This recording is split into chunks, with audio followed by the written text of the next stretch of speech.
Hey, good morning, everybody. Late night Wizards out on the West Coast swing.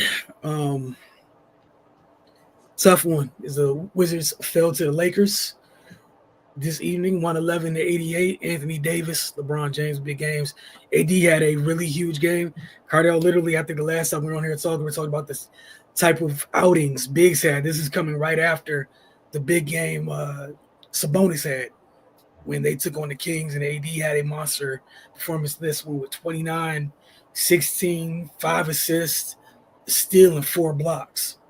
I know some folks will lead with Brown with the triple-double, but AD set the tone in this one with his work inside, and then we saw the points in the paint was kind of like the big glaring separation right there was the Lakers 8 inside. Also saw Dorian Finney-Smith have one of his better outings since becoming a member of the Lakers. But wanted to get your take on what happened tonight. Yeah, it was Anthony Davis. He set the tone right away. First quarter, 9 points, 5 rebounds, 2 assists, 2 blocks, 4-7 from the field. And then the Lakers just honestly played through him through the rest of the game. The Wizards didn't help matters with more of the same shortcomings that they've shown all season. Lack of consistent defense, poor shot selection, inefficient execution offensively. And, they paid for it. You know what I mean? They allowed 58 points in the paint, and this is with the Lakers team shooting 32% for the game from deep. So they weren't really hitting from deep, so to speak.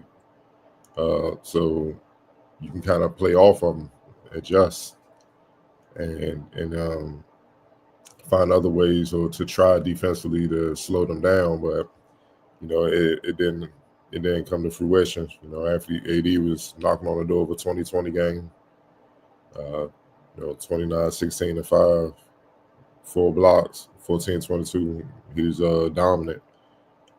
All LeBron did was really honestly set the table, just play his game, just be smart, nothing more, nothing less. To be honest, outside of Koulibaly and Corey Kispert, nobody really showed up for the Wizards at all.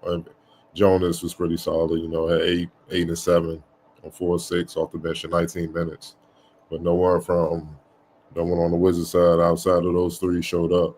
But I had 17 and 6 and 4 on 7 of 15. Kispert, he had 15 on 5 of 11, 3 of 17 from deep, but everybody else wasn't a good night. They looked like a team that was ready to come back home.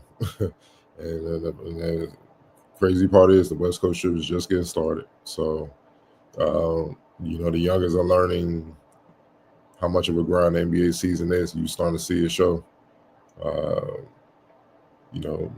Like when Anthony Davis going off, they needed Sar to. He's not there yet to match it, but to just be a pest. Like I'm here, I'm have more effort and energy and execution. Like I'm here, you know what I mean? And that wasn't the case. 10.6 rebounds, 5 of 14 from the field. You could just tell he was kind of overwhelmed with having to deal with AD. Then you look on Keyshawn George 2 of 7, 1 for 6 from deep. That's what I mean by shot selection. You don't have it, and you can't play with a veteran team. The Lakers aren't, winning at a high level. They're still a veteran team that's been around the block, especially LeBron and AD.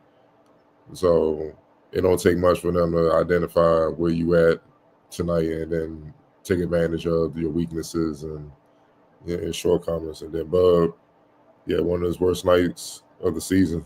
3 points, 4 rebounds, 2 assists, a couple steals, but he was 1 for 8 from the field, 1 for 4. Can't have that. You just can't have that. Now on the flip side, with the Lakers, Max Christie and Austin Reeves didn't shoot well either. They both shot in 26 and 28% respectively. But still, when you see AD going off doing the things he's doing and LeBron just running the show, just doing a little bit of everything like he normally does offensively, you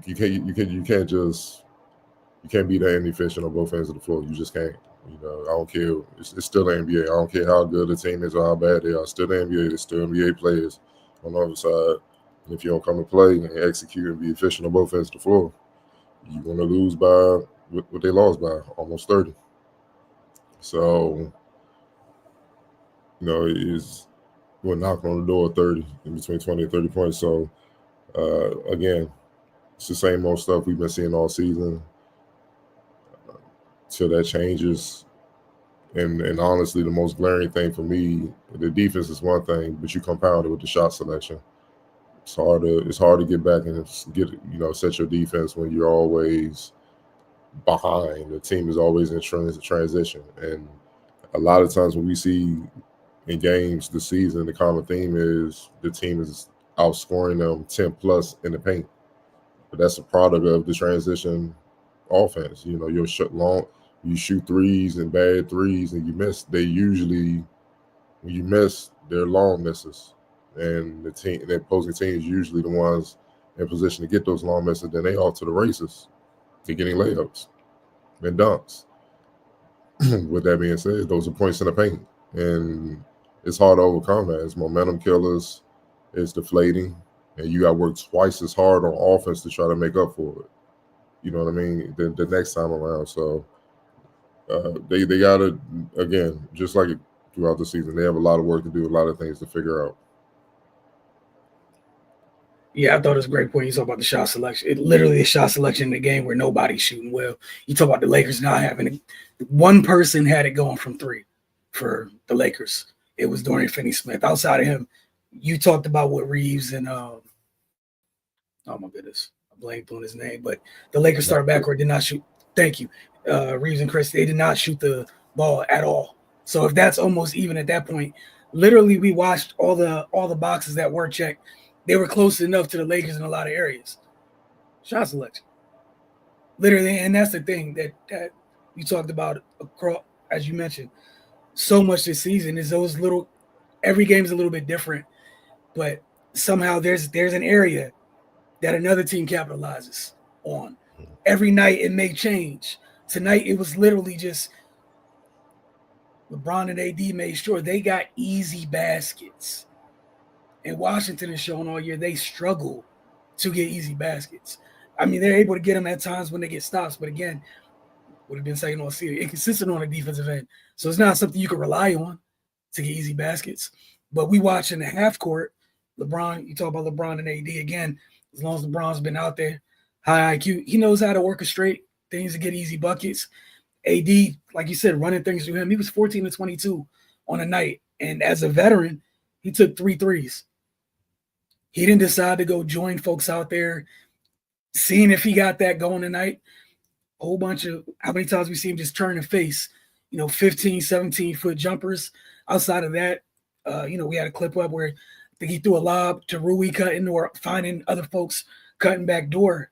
They just continue to find easy baskets in what was a rough night for folks offensively. And like you said, points in the paint, transition buckets do count as points in the paint. They just found easy baskets.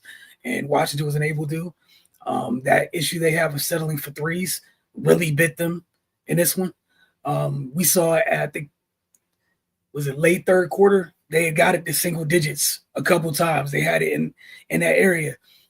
And it's bad decision making. There's a couple times where it was one bad pass. And that bad pass through off the whole possession, off kilter. And that sometimes the Lakers ended up getting a steal out of it, got some easy points. Transition, the times that they didn't get a steal, it was just the pass was late, and it knocked stuff out of order. Meanwhile, with the Lakers, not that they were perfect, but far fewer possessions looked like that, where stuff was just a little bit behind somebody or something was off. They found a cutter. The cutter was going full speed to the basket with a good opportunity to finish. And I know you made this point a couple times this season. Veteran teams find that weakness, they exploit it, and they get out of the night. They get out of that game. You just got to get out of that game with a W, and that's what the Lakers were able to do tonight. Just to sum things up, they both made 11 threes, but the Wizards were 11 for 43, and the Lakers were 11 to 34. So that's 9 extra shots for the Wizards. That could have been more high quality, efficient shots that could have improved their chances of winning. Y'all made the same amount of threes, but meanwhile the Lakers, their shots that they didn't take from three were probably more high quality, going through AD or LeBron orchestrating for Dorian Finney-Smith, or the times Austin Reeves did make shots, and that's the difference in the game. And also piggybacking off that, talk about those possessions that they didn't jack up a three, whether even if they didn't end up as a two, they got to the line more. So still ended up getting something of higher quality than a bad three. Go ahead. Again, the fourth quarter, still a winnable game. They still had a chance going into the fourth quarter. Overall, they were 3 of 13 from three, the Wizards. They finished the quarter 4 of 18. That's what I mean by shot selection. 13 of your 18 shots were from three, and you only made 3 of them in that quarter when it was winning time. You only scored 11 points. The Lakers, 2 of 5 from deep, but they were 8 of 21 from the field. But because they attacked, they got to the free throw line as well. They were 4 or 5 from the free throw line in the fourth quarter. The Wizards, 0 free throw attempts. Like I said, those are those little details, execution-wise, and going towards the best way to try to score instead of just taking a shot. That's the difference between winning a ball game and losing it, especially these days and age with, the heavy analytics influence in a lot of teams. Oh, for sure. And things don't get easier. Like you said, this trip really just getting going. You got the Clippers on Thursday, and you have Phoenix on Saturday. And the Clippers are hell to deal with. For folks who haven't paid too much attention to the Clippers, that's not going to be a fun outing. Need to tighten up some of the stuff we've been talking about. Again, we know big picture what this year is. That's it. Still need to see some improvement on some of these things. That's just the actual reality. All right, on the player of the game, I think Anthony Davis. Yeah, we knew that. X factor for the night. Dorian Finney-Smith, 4 of 6 from deep off the bench. He outscored the entire Wizards bench, but no, he didn't. Kispert had 15, but he had a big chunk of the Lakers points, 16. He was knocking on the door of it. 6-8 from the field, 16 points. Yeah, no argument for me there at all. Big impact, especially on a night when people couldn't hit that shot. He was the only one over there knocking it down consistently. 6-8 from the floor, like you said, 4-6 from deep. But Washington, again, this trip continues. You got the Clippers on Thursday.